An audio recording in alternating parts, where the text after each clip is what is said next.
Hello friends, આજે આપણે બનાવીશું ગુંદાનું કડકડિયું, ગુંદાનો સંભારો, જે કેવું હોય કહી શકાય. એના માટે મેં અહીં 250 ગ્રામ જેટલા ગુંદા લીધા છે.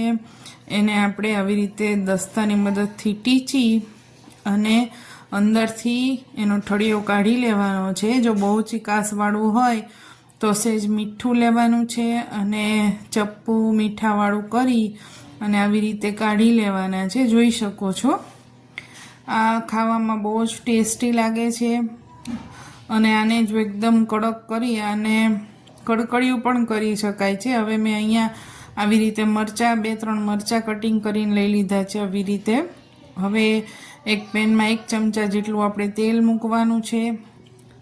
તેલ ગરમ થાય એટલે પછી આપણે એમાં મેથી દાણા નાખવાના છે. આ ઓપ્શનલ છે, તમે સ્કીપ પણ કરી શકો છો, પણ મેથી દાણાનો ટેસ્ટ સરસ આવે છે. તો પછી આપણે 5 ચમચી જેટલી રહી, પછી એટલું જ જીરું નાખવાનું છે, ચપટી હિંગ નાખવાની છે અને આપણે જે મરચાં સમારેલા છે એ અને ગુંદા એડ કરી દેવાના છે સમારેલા, અને એને આવી રીતે તેલમાં હલાવી લેવાનું છે, કોટ કરી દેવાનું છે આવી રીતે.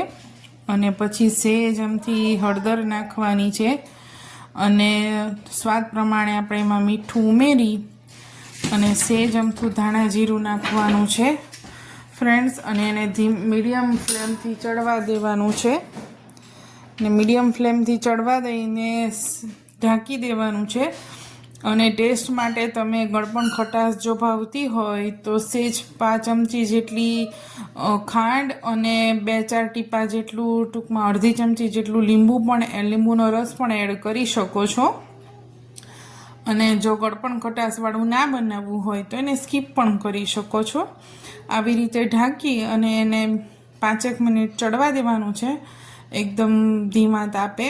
અને જો એને સોફ્ટ રાખવા હોય તો હવે બસ એને એક ગુંદું લઈ અને સહેજ દબાવી અને ચેક કરી લેવાનું છે કે ચડી ગયું છે, કટ થાય છે એમ.